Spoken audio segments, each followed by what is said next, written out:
Welcome to నేత్రాస్ lens. ఏంటి ప్రపంచం మొత్తం ఏకమై వచ్చినా ఇజ్రాయెల్ను ఓడించలేరా? కాస్త ఎక్కువ చేసి చెప్పినట్లేదు. లేదు, ఇప్పుడు చెప్పిన దాంట్లో ప్రతి అక్షరం నిజం. శాంపుల్గా కొన్ని పేర్లు చెప్తా, మీరే ఆశ్చర్యపోతారు. ఏంటి ఈ ప్రపంచం మొత్తం వాళ్ళ చేతుల్లో ఉందా అని. జీసస్ ఆఫ్ నజరత్ ఒక యూదుడు, ఆల్బర్ట్ ఐన్స్టీన్ ఒక యూదుడు, కార్ల్ మార్క్స్ ఒక యూదుడు, వ్యాక్సిన్ సూదిని కనిపెట్టింది ఒక యూదుడు, పోలియో వ్యాక్సిన్ కనిపెట్టింది, లుకేమియాకు మందు తయారు చేసింది, హెపటైటిస్ బి మందు కనుగొన్నది, micro processing chip, nuclear chain reactor, traffic lights, optical fibre cable, stainless steel, sound movies, telephone microphone, video tape recorder, polo company, Levi's jeans, Starbucks, Google, Dell computers, Oracle, Baskins and Robbins, Dunkin Donuts, CNN, ABC, Washington Post. వీటన్నిటి వెనుక ఉన్నది యూదులు. లిస్టులా చెప్పుకుంటూ పోతే కనీసం గంట 2 గంటలు పడుతుంది. మీరు ఏ రంగమైనా తీసుకోండి, యూదులు లేకపోతే అడగండి.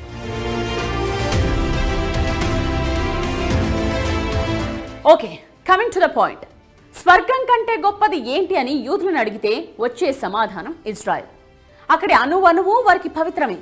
అందుకే ఇజ్రాయెల్పై దాడికి ఎవరైనా వస్తున్నారు అంటే ప్రపంచాన్ని ఓడించడానికి సైతం సిద్ధమవుతారు. మరో ఇంట్రెస్టింగ్ పాయింట్ చెప్పుకోవాలి ఇక్కడ. ప్రపంచంలో యూదులందరినీ కలిపితే రమారమి 1,60,00,000 మంది ఉంటారు అంతే. బట్ జాగ్రత్తగా వినండి, గత 105 ఏళ్లలో ఉన్న ఈ 1,00,00,000 మందే 15 డజన్ల నోబెల్ ప్రైజెస్ గెలుచుకున్నారు. అంటే 180 నోబెల్ బహుమతులు.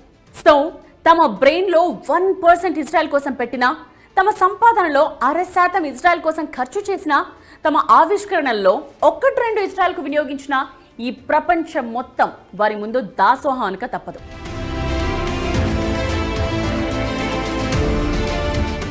అసలు చుట్టూ 6 శత్రు దేశాలను పెట్టుకుని తొడగొట్టి నిలబడుతోందంటేనే యూ కెన్ ఇమాజిన్ ఇజ్రాయెల్ ఎంత పవర్ఫుల్లో అని. యూదులకు ఇంత బ్రెయిన్ పవరా? ఇజ్రాయెల్ అంటే అంత కస వాళ్ళకి? No doubt. శతాబ్దాలుగా వాళ్ళు పడ్డ కష్టం అలాంటిది. 100 ఏళ్లుగా ఎంతమంది ఎన్నిసార్లు దండయాత్రలు చేసి ఊచకోత కోసారు. బాబిలోనియన్లు యూదులను బానిసలుగా మార్చుకున్నారు. రోమన్లు కొన్ని వేల మంది యూదులను చంపేశారు. యూదుల భూభాగాన్ని చిన్నాభిన్నం చేసి చెల్లా చెదురయ్యేలా చేశారు. తలదోచుకోవడానికి వేరే దేశాలకు వెడితే అక్కడ పట్టుకుని చంపేశారు. స్పెయిన్లో యూదులను తరిమి కొట్టారు. యూరప్లో కట్టగట్టి అందరినీ సామూహికంగా చంపేశారు. యూదుల తత్వం ఒక్కటే, ఎక్కడున్నా సరే అధికారంలో ఉండాలి, వ్యవస్థపై ఆర్థికంగా పట్టు సాధించాలి. ఇవే కోరుకుంటారు వాళ్ళు. బహుశా ఆ లక్షణమే హిట్లర్కు యూదులపై ద్వేషాన్ని పెంచిందేమో. దాదాపు 10 లక్షల మంది యూదులను ఊచకోత కోసాడు హిట్లర్.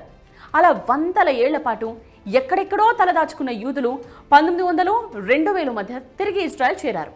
అందుకే ఇజ్రాయెల్ అంటే వాళ్ళకి అంత ఇష్టం, అంత పవిత్రం.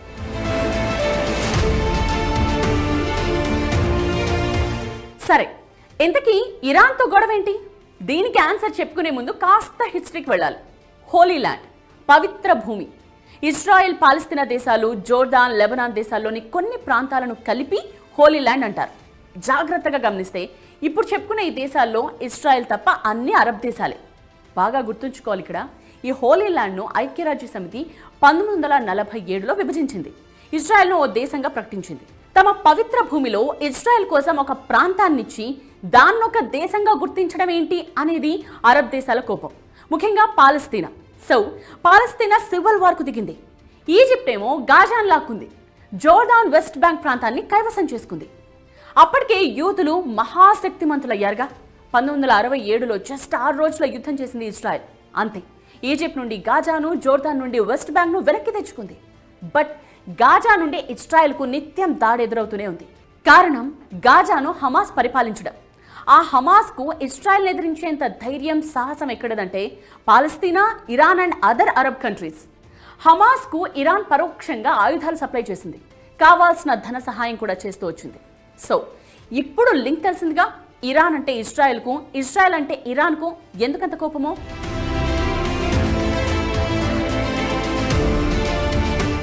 మరి ఇజ్రాయెల్ గురించి ప్రపంచం మొత్తానికి తెలుసుగా. పోయి ఇజ్రాయెల్తో ఎందుకు పెట్టుకుంటోంది ఇరాన్? కొన్నేళ్లుగా ఇజ్రాయెల్ను ఓడించేందుకు ఇరాన్ చేయని ప్రయత్నమే లేదు. అణుబాంబ్ కోసం ఎంతలా శ్రమిస్తోందో. ఇజ్రాయెల్పై వేస్తుందో లేదో తెలియదు, కానీ ఏం చేసైనా సరే అణుబాంబులు తయారు చేసుకోవాలనే లక్ష్యంతో ఉంది. ఇజ్రాయెల్పై ఎప్పటికైనా పైచేయి సాధించాలనే తపన దాంది. కానీ ఇజ్రాయెల్ ముందుకు పోనిస్తేగా ఇరాన్ను. ఎప్పటికప్పుడు ఇరాన్ న్యూక్లియర్ ప్లాంట్స్ను నాశనం చేస్తూనే వస్తోంది ఇజ్రాయెల్.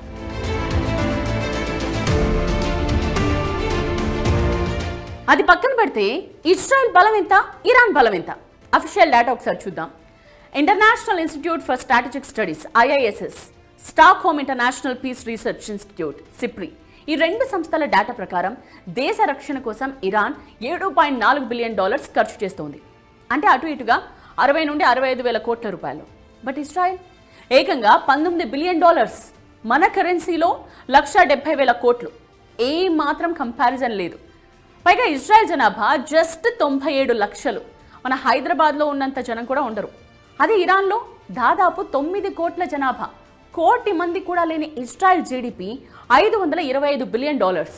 9 కోట్ల జనాభా ఉన్న ఇరాన్ GDP $413 బిలియన్.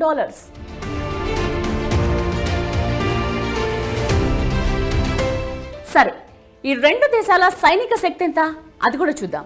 ఇజ్రాయెల్ దగ్గర 340 వార్ జెట్స్ ఉంటే ఇరాన్ వద్ద 320 యుద్ధ విమానాలున్నాయి. ఇరాన్కు 6 లక్షల మంది సైనికులుంటే ఇజ్రాయెల్ వద్ద ఉన్నది 170,000 మంది. ఇరాన్ దగ్గర ఉన్న బాలిస్టిక్ మిసైల్స్ 3,000కు పైనే. బట్ ఇజ్రాయెల్ దగ్గర ఎన్నున్నాయో ఇప్పటి వరకు కరెక్ట్ లెక్క తెలియదు. బట్ ఒక్కటి మాత్రం చెప్పగలం, ఇజ్రాయెల్కున్న బలం దాని ఎయిర్ ఫోర్స్. ఇరాన్లో కీలక లక్ష్యాలపై దాడి చేసే సత్తా ఉంది దానికి. ఇరాన్కు ఎన్ని మిసైల్స్ ఉన్నప్పటికీ ఇజ్రాయెల్ గగనతలాన్ని రక్షించేందుకు ఐరన్ డోమ్ ఆరో సిస్టమ్స్ ఉన్నాయి. ఈ ఐరన్ డోమ్ ఆరో సిస్టమ్స్ ను బ్రేక్ చేయడానికి ఇరాన్ పడ్డ కష్టం అంతా ఇంత కాదు. వాళ్లే చెప్పుకున్నారు ఈ విషయాన్ని. America air defence system third Patriot ను సైతం ఛేదించగల సరికొత్త బాలిస్టిక్ మిసైల్స్ తయారు చేశామని చెప్పింది ఇరాన్. తాము తయారు చేసిన సరికొత్త వార్ హెడ్స్ డైరెక్షన్ ను మార్చుకోగలమని చెప్పుకుంది. మొన్న వాటిని ప్రయోగించే ఇజ్రాయెల్ ను దెబ్బతీసింది ఇరాన్. అందుకే అత్యంత శక్తివంతమైన ఐరన్ డోమ్ ఆరో ఎయిర్ డిఫెన్స్ సిస్టమ్స్ ను ఇరాన్ బ్రేక్ చేయగలిగింది.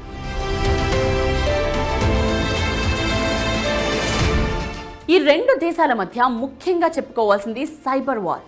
ఇది ఏ స్థాయిలో జరుగుతోందంటే కనీసం ఊహించలేరు కూడా. 2023లో జస్ట్ 83 రోజుల్లోనే ఇరాన్పై 3,380 సైబర్ దాడులు చేసింది ఇజ్రాయెల్. ఇరాన్లోని పెట్రోల్ స్టేషన్స్ ను సైతం గందరగోళంలో పడేసింది.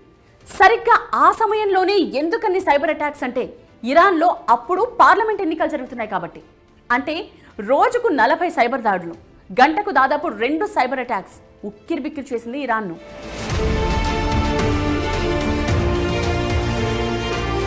సరే, ఇంతకీ ఎవరు గెలుస్తారు ఈ యుద్ధంలో? ఖచ్చితంగా ఇజ్రాయెలే. ఎందుకని వన్ సైడ్ తీసుకున్నారా అని అనుకుంటారేమో. ఇది సొంత అభిప్రాయం కాదు, ఇంటర్నేషనల్ ఎక్స్పర్ట్స్ కూడా ఇదే చెప్తారు. ఎందుకంటే ఇరాన్కు ఎంత శక్తి సామర్థ్యాలున్నా ఇజ్రాయెల్కు అమెరికా సపోర్ట్ ఉంది. అసలే ఇజ్రాయెల్ మోస్ట్ పవర్ఫుల్ కంట్రీ మిలిటరీలో. సైనిక శక్తిలో ఇజ్రాయెల్ చాలా ముందుంది. అలాంటి దేశానికి అమెరికా తోడైతే ఎవరైనా బూడిదవ్వాల్సిందే. బట్ అంతవరకు వెళ్ళదు పరిస్థితి. అలాగని ఇరాన్కు భారీ డ్యామేజ్ చేసేంత వరకు ఇజ్రాయెల్ అమెరికా ఆగవు. సో ఈ యుద్ధం ఎంతవరకు పడుతుందో చూడాలి. ఇది వాల్టి నేత్రాస్ లెన్స్. నేత్ర.